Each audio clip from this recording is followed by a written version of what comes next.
perjalanan panjang bumi dan kehidupan di dalamnya. Halo teman-teman, hari ini kita akan menjelajahi perjalanan panjang bumi sejak pertama kali terbentuk hingga sekarang. Yuk, kita mulai petualangan ini. Zaman Arkaikum. Bayangkan kita kembali ke sekitar 4,6 miliar tahun yang lalu. Saat itu, bumi masih berupa bola panas yang terus mengalami pendinginan. Gunung api aktif menyemburkan lava dan atmosfer dipenuhi gas beracun seperti karbon dioksida dan metana. Tidak ada lautan, tidak ada daratan yang stabil, dan tentu saja tidak ada kehidupan. Bumi masih dalam tahap awal pembentukannya, bagaikan tungku besar yang belum siap untuk dihuni. Zaman Proterozoikum.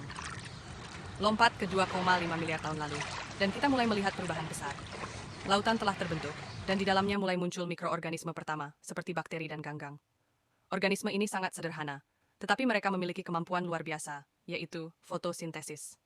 Mereka menghasilkan oksigen yang perlahan-lahan mengisi atmosfer bumi. Awalnya, oksigen ini beracun bagi banyak organisme yang ada, tetapi lama-kelamaan atmosfer mulai berubah dan mendukung kehidupan yang lebih kompleks. Kehidupan di laut terus berkembang, meskipun daratan masih kosong dan tandus. Zaman Paleozoikum. Sekarang kita berada di sekitar 541 juta tahun yang lalu. Kehidupan di laut semakin bervariasi. Muncul hewan-hewan pertama, seperti trilobit, ubur-ubur, dan berbagai jenis ikan. Ini adalah awal mula keanekaragaman hayati di bumi. Tidak hanya itu, beberapa organisme mulai berevolusi untuk bisa hidup di daratan. Tumbuhan pertama muncul, lalu diikuti oleh serangga dan amfibi yang bisa hidup di air dan darat. Ini adalah zaman eksplorasi bagi makhluk hidup, yang berani meninggalkan laut dan mencoba bertahan di daratan yang masih keras dan gersang. Zaman Mesozoikum. Kini kita melompat ke sekitar 252 juta tahun yang lalu saat dinosaurus menguasai bumi. Reptil raksasa ini hidup di berbagai lingkungan, dari hutan tropis hingga padang luas. Ada yang berburu, ada yang menjadi pemakan tumbuhan raksasa. Lautan pun dipenuhi reptil laut besar, dan langit dihiasi oleh pterosaurus yang bisa terbang. Ini adalah era kejayaan hewan purba. Namun, semua berubah ketika sebuah asteroid besar menghantam bumi sekitar 66 juta tahun yang lalu. Tabrakan ini menyebabkan perubahan iklim ekstrim dan memicu kepunahan massal yang mengakhiri era dinosaurus.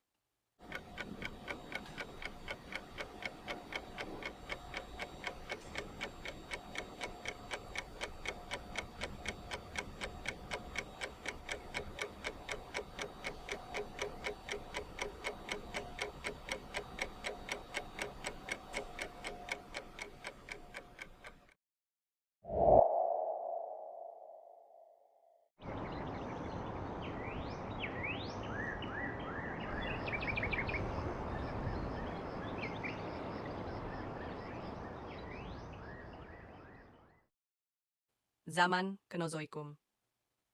Setelah kepunahan besar-besaran, dunia diambil alih oleh mamalia. Binatang seperti harimau, gajah, dan kera mulai berkembang pesat. Burung juga mendominasi langit, menggantikan reptil terbang. Sekitar 200.000 tahun yang lalu, manusia modern mulai muncul. Mereka awalnya hidup berburu dan meramu, tetapi lambat laun mulai bertani, membangun peradaban, dan akhirnya menciptakan teknologi canggih seperti yang kita miliki saat ini. Masa kini dan masa depan. Sekarang kita berada di zaman modern, di mana manusia mendominasi bumi dengan teknologi dan peradaban. Namun, ini juga menjadi tantangan besar. Kita harus menjaga keseimbangan alam dan melindungi lingkungan agar kehidupan di bumi tetap berkelanjutan.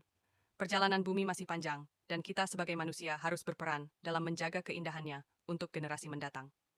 Penutup. Wah, perjalanan kita seru sekali ya. Sekarang kita tahu bagaimana bumi berkembang selama miliaran tahun, dari bola panas hingga rumah bagi manusia dan makhluk hidup lainnya. Semoga cerita ini bermanfaat dan menambah wawasan kalian. Sampai jumpa di petualangan ilmu berikutnya.